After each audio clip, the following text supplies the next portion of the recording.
दोस्तों, यहूदियों पर हिटलर और नाजियों की तरफ से किए जाने वाले मुजालिम से तो हर वो शख्स जो तारीख में दिलचस्पी रखता है अच्छी तरह वाकिफ है।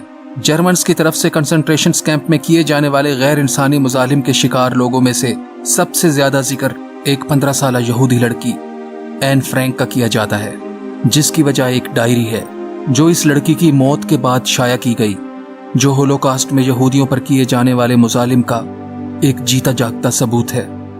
इस किताब का नाम है the diary of a young girl.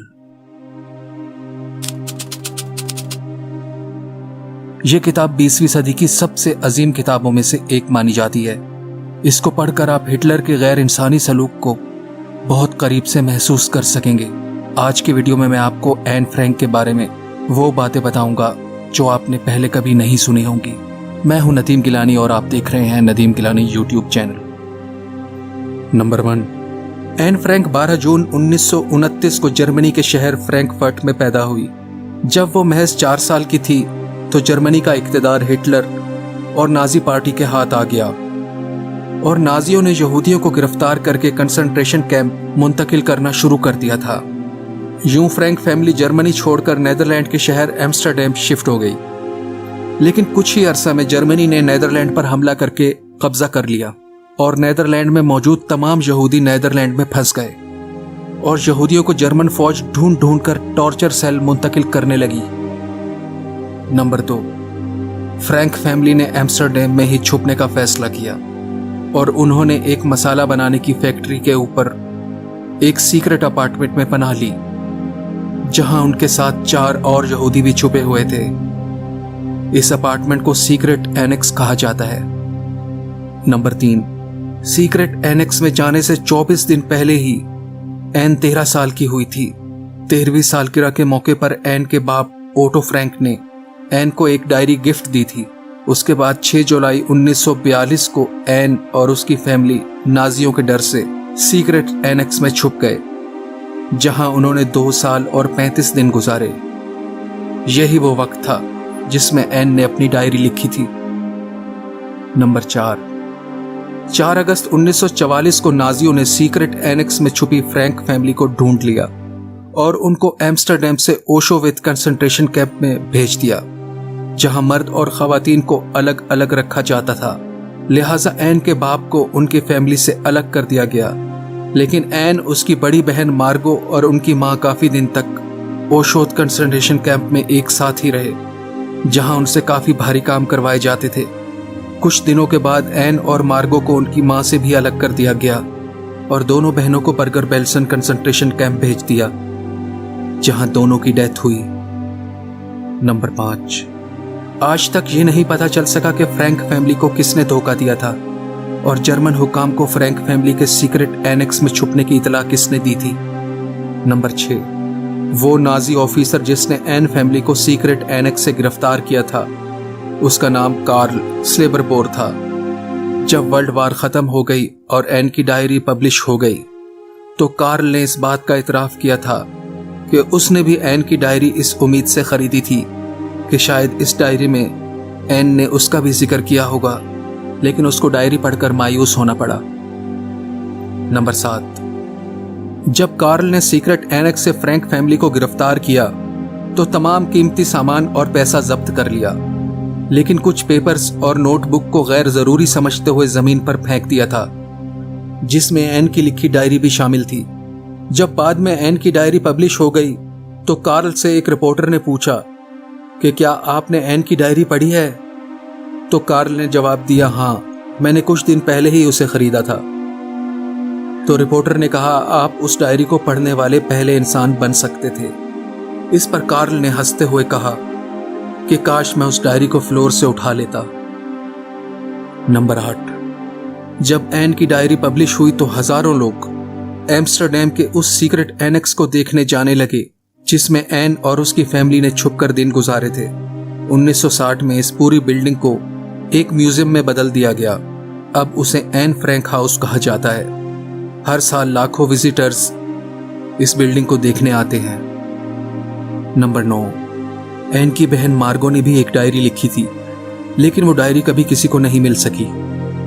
Number 10, secret annex में जो 8 लोग छुपे थे उनमें से एन के बाप ओटो फ्रैंक ही वाहिद फर्द थे जो कंसंट्रेशन कैंप से जिंदा बचने में कामयाब हुए थे।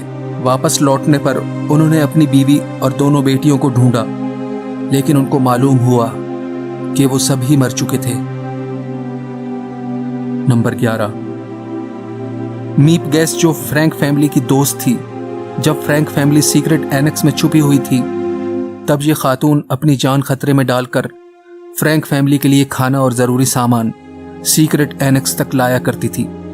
जब नाजियों ने फ्रैंक फैमिली को हिरासत में ले लिया, तो बाद में मीप इस सीक्रेट एनेक्स में आई और बच जाने वाला सारा सामान अपने कब्जे में ले लिया, जिसमें एन की डायरी भी शामिल थी।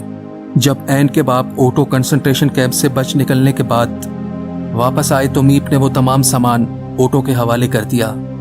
तब ओटो ने अपनी बेटी एन की डायरी को पढ़ा और ओटो के दोस्तों ने ओटो को ये डायरी पब्लिश करवाने का कहा और ओटो ने ऐसा ही किया। नंबर 12, मीप ने जब एन की डायरी ओटो के हवाले की थी, जब तक मीप ने इस डायरी का एक लफ्ज भी नहीं पढ़ा था। डायरी पब्लिश होने के बाद मीप ने उसे पढ़ा। बाद में मीप ने बताया कि अगर उसने ये डायरी पढ़ ली होती तो वो इस डायरी को जला देती, क्योंकि इस डायरी में एन ने मेरे और मेरे हस्बैंड और उन सभी लोगों का जिक्र किया था जिन्होंने फ्रैंक फैमिली की सीक्रेट एनेक्स में छुपने में मदद की थी, और इस वजह से नाजियों की तरफ से हम सभी लोगों को सजाए मौत दी जा सकती थी। नंबर 13, एन के बाप ओटो ने बताया कि जब मीप ने मुझे एन की डायरी दी थी, तो शुरू में मेरे लिए इस डायरी को पढ़ना बहुत मुश्किल हो रहा था, क्योंकि दुख भरी बातें मुझ पर हावी होने लगी थीं और जज्बात पर काबू करना बहुत मुश्किल हो जाता था। एन की बातों को पढ़कर मुझे अंदाजा हुआ कि ये वही एन नहीं है जिसे मैं बेटी के रूप में जानता था। मेरे लिए ये सब कुछ काफी हैरानकुन था।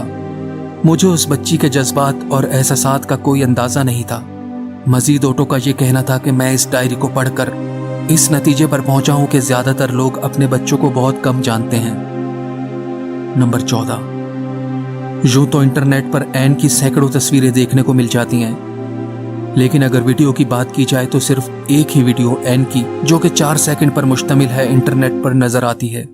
दरअसल ये वीडियो 1941 की एक शादी की मूवी का मंजर है जो एन के नेबर्स में हुई थी, और एन सेकंड फ्लोर से इस शादीशुदा कपल को देखने की कोशिश करती नजर आती है। जब वर्ल्ड वार खत्म हो गई तो इस शादीशुदा कपल ने इस वीडियो को एन म्यूजियम के हवाले कर दिया था। नंबर 15, नेल्सन मंडेला ने बताया कि जब वो जेल में थे तो उन्होंने एन की डायरी पढ़ी थी और डायरी पढ़कर उन्हें काफी उम्मीद और हौसला मिला था। 1994 में नेल्सन मंडेला को एन फाउंडेशन की तरफ से हेमोटेरियन अवार्ड दिया गया था। नंबर 16, ये माना जाता है कि एन की ये डायरी बाइबल के बाद सबसे ज्यादा पढ़ी जाने वाली किताब है और ये दुनिया की सबसे मशहूर डायरी है जिसका 70 से भी ज्यादा जुबानों में तर्जुमा किया जा चुका है। नंबर 17, एक और बात जो एन की डायरी से पता चलती है कि एन के ताल्लुकात अपनी माँ से ज्यादा अच्छे नहीं थे, बल्कि एन अपने बाप के ज्यादा करीब थी और मार्गो अपनी माँ के ज्यादा करीब थी। एन और उसकी माँ के दरमियान अच्छे ताल्लुकात न होने के बावजूद ये कहा जाता है कि एन की माँ एक डिवोटेड खातून थी। चश्मदीद गवाह बताते हैं कि कंसंट्रेशन कैंप के दौरान एन की माँ ने अपनी रोटी का आखिरी टुकड़ा तक अपनी बेटियों के लिए बचा के रखा। एन की माँ की डेथ भूख की वजह से हुई थी। नंबर 18, कंसंट्रेशन कैंप के दौरान एन की मुलाकात अचानक अपनी 2 दोस्तों से हुई। नानेट बुलेट्स और हाना गोस्लर, ये दोनों ही एन की स्कूल फ्रेंड्स थीं। नानेट और गोस्लर दोनों ने होलोकॉस्ट से सरवाइव किया था और आज वो 92 ईयर्स की हैं। नंबर 19, आज तक इस बात का अंदाजा नहीं लगाया जा सका कि कंसंट्रेशन कैंप में किस दिन एन की मौत हुई थी, लेकिन ये अंदाजा लगाया जाता है कि फरवरी या मार्च में एन की मौत हुई होगी। डच अथॉरिटीज का ये कहना है कि मार्च के महीने में ये दोनों बहनें मर गई थीं। एन की मौत से कुछ दिन पहले मार्गो की मौत हो चुकी थी। दोनों की मौत टाइफस नामी बीमारी से हुई थी। मार्गो की उम्र 19 साल थी और एन 15 साल की।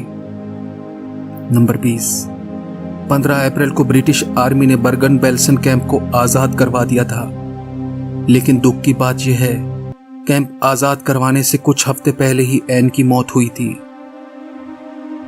नंबर 21। एन एक जर्नलिस्ट और मशहूर राइटर बनना चाहती थी। वो कुछ बहुत बड़ा करना चाहती थी।